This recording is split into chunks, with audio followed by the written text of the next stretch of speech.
আজকের ভিডিওতে আমরা বাংলায় নবাবী শাসন সম্পর্কে আলোচনা করব। বাংলায় নবাবী শাসন, নবাবী শাসনের ক্রমটি দেখে নিই। বাংলার নবাবী শাসনের প্রথম নবাব ছিলেন মুর্শিদ কুলি খান। এরপরে সুজাউদ্দিন খান, এরপরে সরফরাজ খান, এরপরে আলীবর্দী খান, সর্বশেষ স্বাধীন নবাব ছিলেন নবাব সিরাজউদ্দৌলা। মুর্শিদ কুলি খান অর্থাৎ বাংলার নবাবী শাসনের প্রথম নবাব মুর্শিদ কুলি খান 1717 সালে বাংলার সুবেদার নিযুক্ত হন। তাহলে মুর্শিদ কুলি খান কত সালে বাংলার সুবেদার নিযুক্ত হন? 1717 সালে।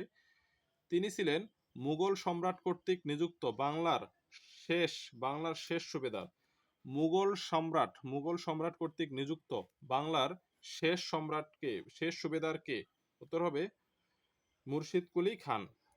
নবাবী শাসনের প্রতিষ্ঠাতা ছিলেন এই মুর্শিদ কুলি খান। নবাবী শাসনের প্রতিষ্ঠাতা, এই যে আমরা যদি ক্রমের দিকে তাকাই, এই মুর্শিদ কুলি খান নবাবী শাসনের প্রতিষ্ঠাতা এবং নবাবী শাসনের অবসান ঘটে সিরাজউদ্দৌলার মাধ্যমে। মুর্শিদ কুলি খান প্রথম নবাব। আচ্ছা, এরপরে ঘসেটি বেগম কে ছিলেন? ঘসেটি বেগম ছিলেন আলীবর্দী খানের বড় মেয়ে। নবাব আলীবর্দী খানের বড় মেয়ে ছিলেন ঘসেটি বেগম। আবার সিরাজউদ্দৌলার খালা, এই ঘসেটি বেগম হচ্ছেন সিরাজউদ্দৌলার খালা। মুর্শিদ কুলি খানের উপাধি জাফর খান। এই উপাধিটা মনে রাখতে হবে। মুর্শিদ কুলি খানের উপাধি হচ্ছে জাফর খান। সুজাউদ্দিন খানের পুত্র সরফরাজ খান। সুজাউদ্দিন খানের পুত্র সরফরাজ খান। এই যে সুজাউদ্দিন খান এর পুত্র সরফরাজ খান, সুজাউদ্দিন খান এর অবসানের পরে তার পুত্র সরফরাজ খান বাংলার নবাব হন। নবাবী শাসনের এই একটি রীতি ছিল যে একজনের পুত্র না থাকলে তার পরের জেনারেশন, এভাবে তারা ক্রমে নবাব হতো। তো সুজাউদ্দিন খানের পুত্র সরফরাজ খান সেই পৈতৃক সূত্রে বাংলার নবাব হয়েছিলেন। তিনি আলীবর্দী খানের নিকট পরাজিত ও নিহত হন। এই সরফরাজ খান যিনি সুজাউদ্দিন খানের পরেই নবাব হয়েছিলেন, তিনি আবার আলীবর্দী খানের নিকট পরাজিত হন এবং নিহত হন এই আলীবর্দী খানের হাতে। মুর্শিদ কুলি খানের জামাই ছিলেন সুজাউদ্দিন খান। এই মুর্শিদ কুলি খানের জামাই ছিলেন সুজাউদ্দিন খান। মারাঠা বর্গী আক্রমণ থেকে বাংলাদেশকে রক্ষা করেন কে? আলীবর্দী খান। নবাব আলীবর্দী খান মারাঠা বর্গী আক্রমণ থেকে বাংলাদেশকে রক্ষা করেন। এগুলো ছিল গুরুত্বপূর্ণ টপিক। এরপরে আমরা দেখব নবাব সিরাজউদ্দৌলা, যিনি বাংলার সর্বশেষ স্বাধীন নবাব ছিলেন। নবাব সিরাজউদ্দৌলা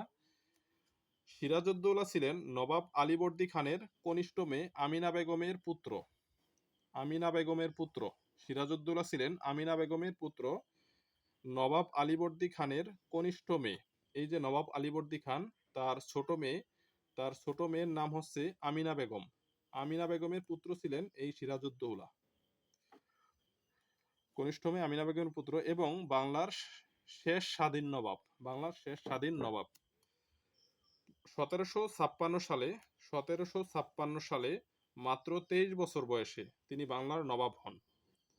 তাহলে সিরাজউদ্দৌলা কত সালে বাংলার নবাব হন? 1756 সালে এবং 23 বছর বয়সে।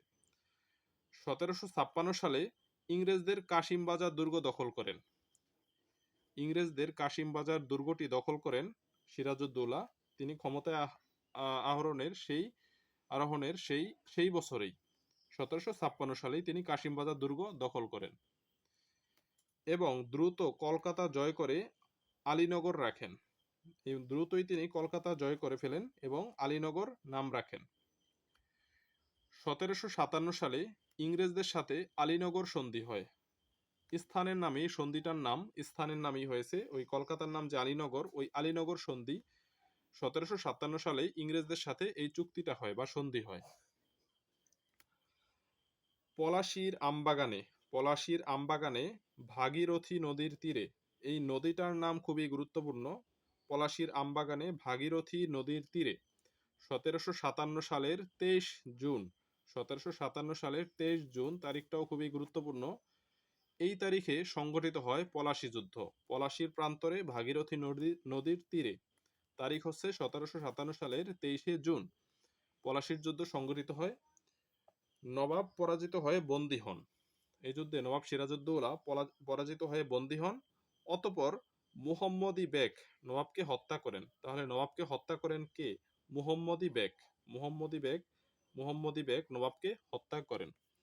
আজকের ভিডিও এই পর্যন্তই। সবাইকে ধন্যবাদ। আসসালামু আলাইকুম।